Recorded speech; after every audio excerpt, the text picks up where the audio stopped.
We have Aric Almirola and his new crew chief, Mike Ford, named this week crew chief of the number 43 Verifone Sail Ford for working with Aric. So we thought it'd be good to have both of them come in here and talk about that.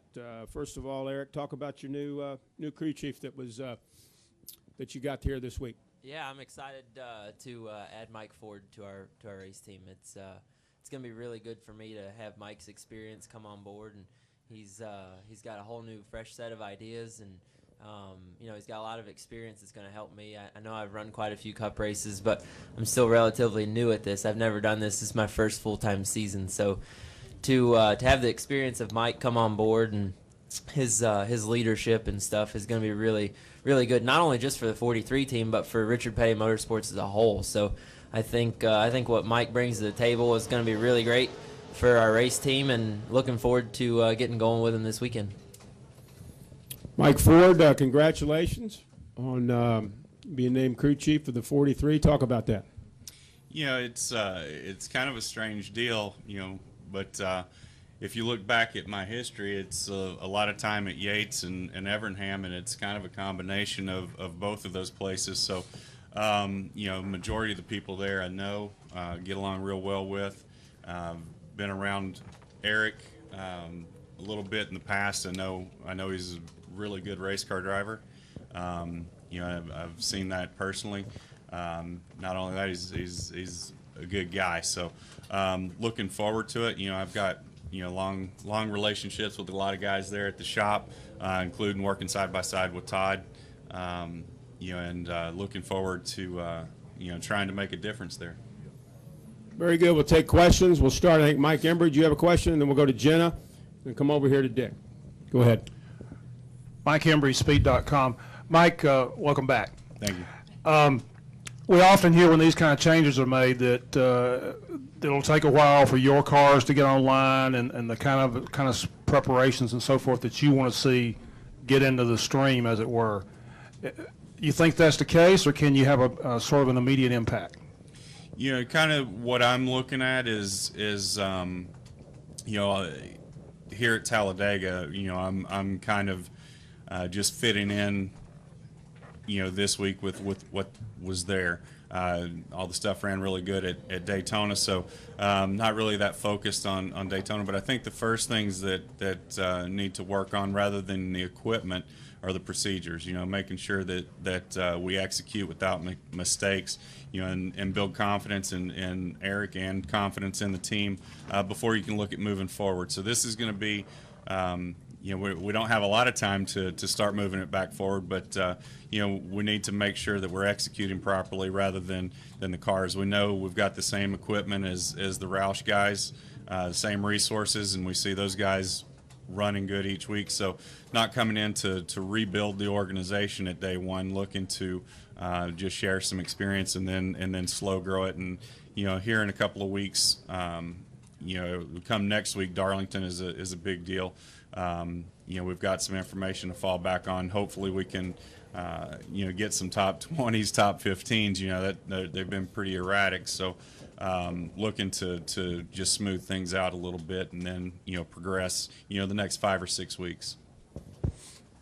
All right, let's go with Dick Bergman right over here, and then we'll go to Nate Ryan and then Lee. Welcome back. We have missed you for sure. What have you been doing while you've been gone? And the second part of the question is, can you just give us some idea of how precarious a job it is to be a crew chief in today's big league racing? I mean, I look back at your history and your record, and I can't imagine that you wouldn't immediately have had a job at another team when the deal came apart with Denny.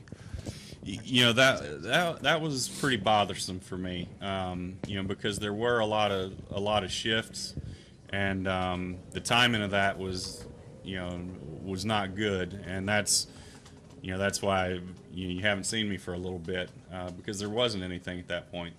But nonetheless, I took full advantage of that to answer the first part of your question. Through the winter and into the beginning of the race season, I've never been able to spend time at home with the family and friends and do things. So we took 4 or 5 trips with the family, and it was awesome. As late as Saturday, Sammy called me up. I was in L.A. He said, "Hey, can you be at the shop Monday morning?" I was like, "Yeah, that'll work." So,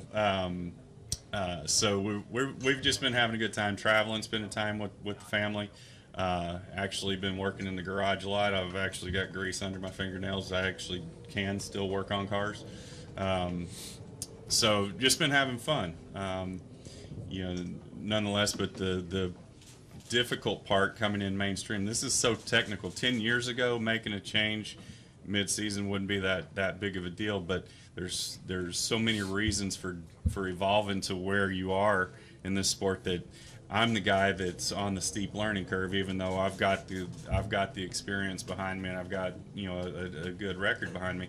I'm the guy on the steep learning curve here, so it's very difficult to come in and be able to take advantage of your resources from day one.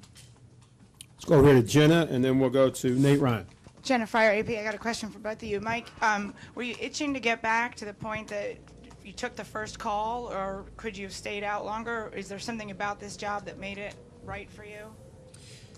Yeah, I'll say, I was fully enjoying spending time, but obviously you have to get back at it. No, did not actually jump at the first opportunity. There were other opportunities that decided against. Part of what made this exciting to me is, the most fun I've ever had crew chiefing was the first year and a half with Denny. That was a lot of fun. Because of the role that you played, you worked together and you fed off of each other. And I see that here with Aric.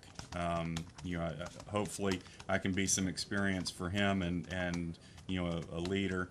And he's the youth. He can teach me some things as well. So that was exciting to me, along with the group of guys that's there. It is a combination of guys that I have a lot of respect for, and they have a lot of respect for me. So it's my kind of racing.